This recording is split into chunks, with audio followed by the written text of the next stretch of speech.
Mesdames et messieurs les journalistes, chers amis, je tiens à vous remercier d'avoir bien voulu répondre favorablement à l'invitation que nous vous avons adressée en ce jour mémorable où notre pays, le Cameroun, commémore de concert avec la communauté internationale la 34e édition de la Journée internationale des personnes âgées placée sous le thème « Notre place ». Cette édition se célèbre en contexte post-ratification par le Cameroun le 28 décembre 2021 du protocole à la Charte africaine des droits de l'homme et des peuples relatif à la protection des droits des personnes âgées adopté le 31 janvier 2016 à Addis Abeba.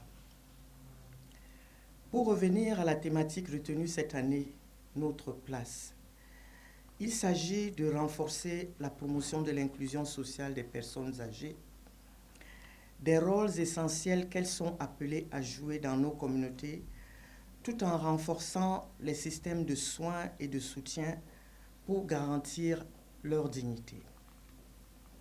Vieillir ne signifie pas devenir inutile et encombrant. Le vieillissement n'est pas synonyme de dépendance et de prise en charge. Nous devons mettre sur pied des systèmes durables et équitables qui garantissent leur participation à l'élaboration des politiques. Pourtant, l'exclusion des seniors se fait souvent dans différents domaines au quotidien, les exposant ainsi au risque de vulnérabilité. Mesdames et messieurs, la valorisation de la place des personnes âgées est au centre de la politique d'inclusion et de justice sociale du président de la République, son Excellence M. Paul Biya, qui, résumant le rôle essentiel des anciens et la place de choix qu'elles occupent dans le processus de construction de la nation camerounaise, affirmait dans son discours programme en octobre 1997 à Maroua, je cite, « Vous êtes la mémoire de notre pays. Nous comptons sur votre sagesse, sur votre expérience. Je vous demande de vous mobiliser pour encadrer au mieux nos jeunes et leur enseigner dès leur jeune âge les valeurs morales fondatrices de notre culture. » Fin de citation. En effet, les personnes âgées bénéficient d'une attention particulière de la part des pouvoirs publics. Notre pays s'est doté d'un arsenal juridique appréciable, entre autres la Déclaration universelle des droits de l'homme, le protocole à la Charte africaine des droits de l'homme et des peuples.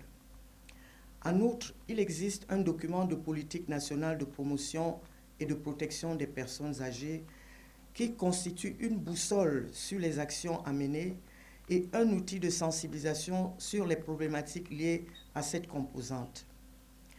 À ce document de politique est adossé un plan d'action national pluriannuel en cours d'actualisation qui identifie les 5 axes prioritaires sur lesquels les différents acteurs sectoriels doivent orienter leurs actions. Par ailleurs, nous bénéficions de l'accompagnement multiforme de nos partenaires nationaux et internationaux, permettant aux personnes âgées de s'épanouir et de contribuer efficacement à la construction de notre nation pour une société prospère, de paix et de cohésion sociale.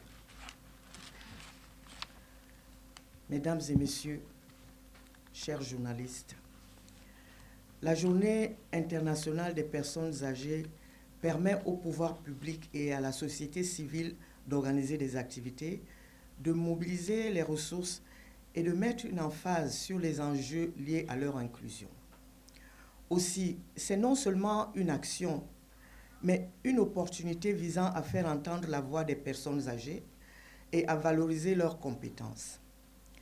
La 2e édition de la Semaine des Seniors nous a permis de mener avec tous les acteurs une série d'activités dans toutes les 10 régions pour mettre en valeur leur image, leur résilience et leur savoir-faire au service de la nation.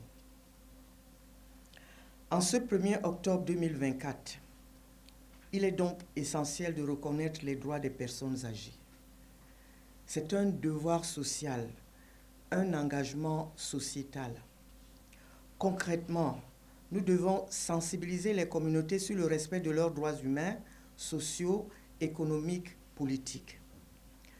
encourager les personnes âgées à une participation citoyenne au développement socio-économique, éduquer l'opinion sur les changements de conception de l'inactivité et de l'improductivité, promouvoir les rôles essentiels qu'elles sont appelées à jouer dans la société, renforcer les systèmes de soins et de soutien afin de leur offrir des infrastructures adéquates, créer des possibilités de travail décent.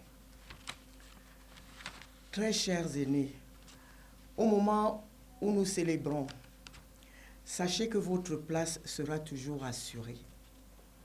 Nous avons besoin de vous pour parfaire les jeunes générations. Votre contribution au développement de notre pays vous permet non seulement de vous épanouir et de jouer le rôle social que vous a assigné le président de la République, son Excellence Paul Biya. Sur ce, je vous souhaite une bonne célébration. Je vous remercie. FH News, votre télévision.